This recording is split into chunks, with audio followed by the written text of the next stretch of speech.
समय की बात है। एक जंगल में लाडो चिड़िया का घोंसला था।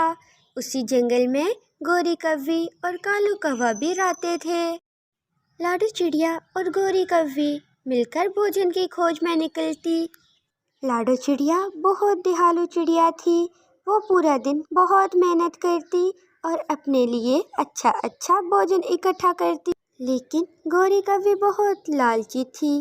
वो हमेशा ही इसी खोज में रहती कि किसी न किसी पंछी का भोजन ही चुरा लिया जाए। आज जब गोरी कौवी और लाडो चिड़िया भोजन की खोज में निकली, वो दोनों एक दरख्त पे बैठी हुई थी। इतने में उधर एक बूढ़ा कबूतर आ जाता है। अरे कवि और चिड़िया बेटी, मेरे पास बहुत ही सुंदर दो पेड़ हैं। मैं आप दोनों की मदद करना चाहता हूँ। आप वो पेड़ मुझसे ले जाओ। उन पर बहुत ही मीठे मीठे फल लगेंगे। परंतु कबूतर चाचा, आप वो पेड़ हमें क्यों देना चाहते हैं? चिड़िया, मैं तो आपकी मदद करना चाहता हूँ। जो भोजन आप इतने दूर से खोज करने आते हो, वो भोजन आपको उन्हीं पेड़ों से मिल जाएगा। चाचा कबूतर, आप तो बहुत अच्छे हैं। आप तो वाकई ही बहुत सुंदर भी हैं। मेरे पति के लिए भी एक पेड़ दे दो, वो भी कोई काम नहीं करता। चलो ऐसे उसकी भी मदद हो जाएगी। नहीं कवि, मेरे पास तो दो ही पेड़ रह गए हैं। उनमें भी एक पे मीठे फल लगा करेंगे और दूसरे पे फीके। आप दोनों में से जिसका पौधा जल्द बड़ा हुआ, उस पे मीठे फल लगा करेंगे, और जिसका पेड़ छोटा रह गया, उस पे फीके फल लगेंगे। ऐसे फिर गोरी कौवी और लाडो चिड़िया वो पेड़ लेकर अपने जंगल की तरफ रवाना होती हैं। वो दोनों उड़ती उड़ती अपने घर पहुंच जाती हैं। लाडो चिड़िया वो पेड़ अपने ही घर के पास लगा देती है और उस पे खूब मेहनत करती है। सुबह शाम उस पेड़ को पानी देती है। ऐसे ही दूसरी तरफ गोरी कौवी और कालू कौवा भी वो पेड़ अपने घोंसले के पास लगा देते हैं और सुबह शाम उसी पेड़ को देखते रहते हैं और उसके बड़े होने का इंतजार करते हैं। देखना कालू जी, हमारा पेड़ तो बहुत जल्द बड़ा हो जाएगा और मैं जानती हूँ हमारे वाले पेड़ पे ही मीठे मीठे फल लगेंगे। उस चिड़िया के पेड़ पे तो फीके फीके फल लगेंगे। हाँ गोरी, तुम बिल्कुल ठीक कहती हो। किधर इतनी किस्मत उस छोटी चिड़िया की जो वो मीठे मीठे फल खाए। गोरी कौवी और कालू कौवे को ये बात तो पता ही नहीं थी कि फल तो असल उनकी मेहनत का लगेगा उन पेड़ों पे। चिड़िया बहुत मेहनत करती है और उसका पेड़ बहुत बड़ा हो जाता है। गोरी कौवी और कालू कौवे का पेड़ तो उतना ही रह जाता है। लाडो चिड़िया के पेड़ पर बहुत ही मीठे मीठे फल लगते हैं। लाडो चिड़िया वो फल उतार के सारे पंछियों के घरों में देती है। फिर एक दिन वो बूढ़ा कबूतर उसी जंगल में आता है। लाडो और गोरी कौवी को अपने पास बुलाता है। सुनो कवि, मैंने तुझे पेड़ देते हुए बोला था, एक का फल मीठा होगा और दूसरे का फीका। मैं तो ये पेड़ देकर आपको एक ही बात समझाना चाहता था। जो जितनी मेहनत करता है, उसे इतना ही मीठा फल मिलता है। जो कायली करता है, उसे कभी भी फल नहीं मिलता। गोरी कौवी और कालू कौवे को कबूतर चाचा की बात समझ में आ जाती है और फिर वो भी उसी पेड़ पे खूब मेहनत करते हैं। उनका पेड़ भी बड़ा हो जाता है और वहाँ पे बहुत मज़े मज़े के मीठे मीठे फल लगते हैं। ऐसे उन्हें भी उनकी मेहनत का सिला मिल जाता है। समय पहले की बात है। लाडो नाम की चिड़िया एक जंगल में रहती थी। उसके पास उसकी एक बहुत ही सुंदर बेटी टुनटुनी थी। लाडो का घर बहुत कमजोर था। उसका घोंसला मिट्टी का बना हुआ था, जो बारिशों के कारण टूट सकता था। माँ, हम अपने लिए कब नया घर खरीदेंगे, जिसमें अच्छे अच्छे फूल होंगे, जिसमें मेरे सोने के लिए अच्छा सा घोंसला होगा। माँ, मैं इस टूटे फूटे घोंसले में रह के तंग आ चुकी हूँ।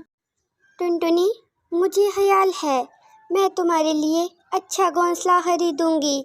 इसी के कारण हम हमारे लिए अच्छा घर लेने के लिए पैसा इकट्ठा कर रहे हैं। जैसे ही पैसा ज़्यादा सा इकट्ठा हो जाएगा, हम हमारे लिए अच्छा सा घर खरीद लेंगे। उसी जंगल में गोरी कौवी और कालू कौवे का भी घोंसला था, जो अपने बेटे जग्गू के साथ रहा करते थे। कालू, हमारा घर तो बहुत पुराना हो गया है। ये मिट्टी का कच्चा घर इस बारिश में टूट भी सकता है। मैं तो कहती हूँ अपने लिए हम कोई नया घर ही देख लें। गोरी, बात तो तुम्हारी बिल्कुल ठीक है, लेकिन इस पुराने से घर का करूँगा क्या? कालू, आप ये मुझ पे छोड़ दें। मैं किसी न किसी बंची को अपने झांसे में फंसा लूंगी और फिर ये घर हम अपना उस बंची को बेच देंगे। हाँ गोरी, ठीक है। वैसे भी ये काम तुम बहुत अच्छे तरीके से कर सकती हो। ऐसे कहते हुए गोरी वहाँ से उड़ जाती है। उड़ते उड़ते गोरी बहुत दूर एक पेड़ पर बैठती है। वहाँ पे पहले से लाडो चिड़िया बैठी हुई थी। आओ गोरी बहन, कैसे आना हुआ आपका? लाडो, बारिशें आने वाली हैं, जिसके कारण सभी पंछी अपने घोंसलों के लिए बहुत ही परेशान है। मैंने सोचा क्यों ना मैं अपना घोंसला किसी गरीब पंछी के आगे बहुत ही कम दाम में बेच दूं। अगर तुम्हारी नज़र में ऐसा कोई पंछी है तो मुझे ज़रूर बताना। लाडो, तू तो जानती है मैं अपने लिए बहुत अच्छा घोंसला खरीद सकती हूँ, लेकिन मैं ये घोंसला बेचकर किसी गरीब पंछी की मदद करना चाहती हूँ। लाडो गोरी की बात सुनकर कुछ समय के लिए तो चुप हो जाती है और गोरी के घर के बारे में सोचती है। अरे, गोरी बान का घर तो बहुत सुंदर है, दिखने में भी बहुत मजबूत लगता है। क्यों ना मैं वो घर अपने लिए खरीद लूं। लाडो, तू किधर खो गई? मैंने तुझसे अपने घर बेचने की बात ही तो की है। गोरी बहन, मैंने भी बारिशों के कारण कोई मजबूत घर लेना है। आपका घर तो वाकई ही बहुत सुंदर है। मैं सोच रही हूँ अगर वो वाकई ही मजबूत घर है तो मैं ही वो घर खरीद लेती हूँ। अरे लाडो, ऐसी ही बात है, तुम्हारे लिए तो मैं दाम और भी कम कर सकती हूँ। गोरी बहन, ये तो आपका बड़ापन है, वरना मैं गरीब चिड़िया इस काबिल कहाँ हूँ। लाडो की बात सुनकर गोरी कौवी बहुत खुश हो जाती है और वो वापस अपने घर का राह लेती है। उड़ते उड़ते भी गोरी कौवी अपने नए घर के बारे में ही सोच रही होती है। ऐसे ही फिर वो अपने घर तक पहुंच जाती है। अरे गोरी, आज तो बहुत खुश लग रही हो। क्या फिर किसी बंची को कोई बड़ा धोखा दिया है या फिर किसी का भोजन चुरा लाई हो? नहीं कालू जी, नहीं, मैंने तो किसी को धोखा नहीं दिया। मैं तो बस हमारा घर बेचने की बात करके आई हूँ। अरे गोरी, कौन लेगा हमारा ये घर? किसको फंसा लिया है तुमने? मुझे भी तो जरा बताओ। और ये घर तुम कितने दाम में बेच रही हो? अरे कालू जी, मैंने ये घर बेचा है उस चिड़िया के आगे, जिसका इस जंगल में बहुत कच्चा घोंसला था। मैं जानती थी वो मजबूर है, इसीलिए मैंने उसकी मजबूरी का फ़ायदा उठाया। गोरी कौवी कालू को अभी ये सारी बात बता ही रही थी, इतने में वो चिड़िया कालू के घर आ जाती है। अरे लाडो, तुम आओ आओ, अंदर आओ। देखो हमारा घर कितना सुंदर है। गौरी बहन, आप मुझे इस घर की कीमत बता दें और ये बताएं, ये घर मजबूत तो है ना? बारिश के कारण कहीं ये घर टूट तो नहीं जाएगा?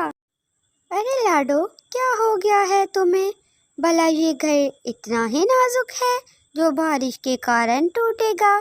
और दाम भी कुछ ज़्यादा नहीं है, बस 100 रुपये में ये घर बेचना चाहती हूँ। लाडो चिड़िया गौरी कव्वी की बात का यकीन कर लेती है और गौरी कव्वी से वो घर खरीद लेती है।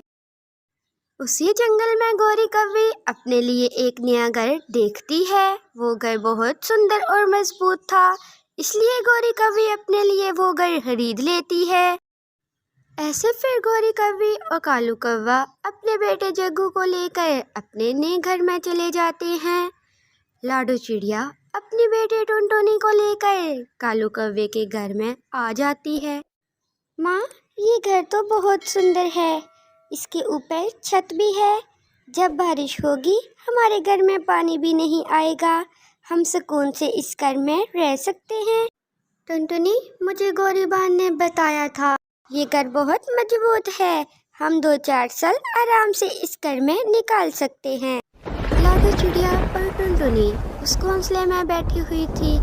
ऐसे में बारिशें शुरू हो जाती है। बारिश बहुत तेज थी।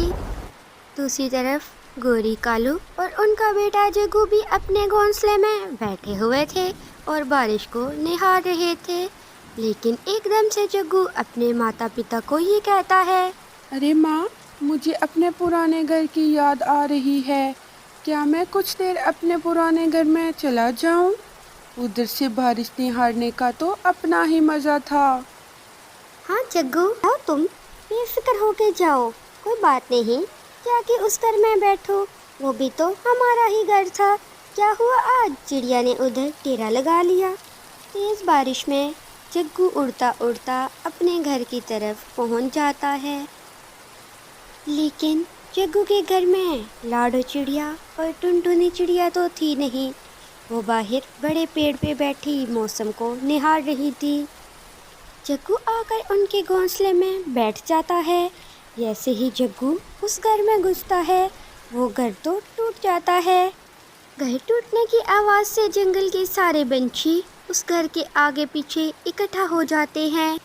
अरे ये क्या हुआ? मेरा नया घर टूट गया। मैंने बहुत मुश्किल से पैसा इकट्ठा किया था अपने नए घर के लिए। गौरी बहन ने मुझे बेवकूफ़ बनाया, मुझे अपना बिल्कुल टूटा फूटा कच्चा घर दे दिया जो एक बारिश भी नहीं सह सका और टूट गया। अरे लाडो, अभी तो शुक्र कर तेरी जान बच गई। तू इस घर में नहीं थी। इस घर में तो गौरी बहन का अपना बेटा जग्गू ही मारा गया है। सारे पंछी आपस में बातें कर रहे थे। इतने में गौरी कव्वी और कालू कौवा भी वहाँ पहुँच आते हैं। मेरा जग्गू इस हादसे में मारा गया। मेरा जग्गू तो अपने पुराने घर को देखने आया था। मुझे क्या पता था मेरी गलती की मुझे इतनी बड़ी सज़ा मिलेगी। लाडो बहन, तुम मुझे माफ़ कर दो। मैंने तुम्हें बेवकूफ़ बनाया, पर इस हादसे में तो मेरा जग्गू ही चला गया। मुझे मेरे किए की सज़ा मिल गई। ऐसे गौरी कव्वी और कालू कौवा लाडो चिड़िया को उस घर के पैसे भी वापस कर देते हैं और अपने किए पर बहुत शर्मिंदा थे, क्योंकि उन्हें उनके लालच की सज़ा जो मिल गई थी।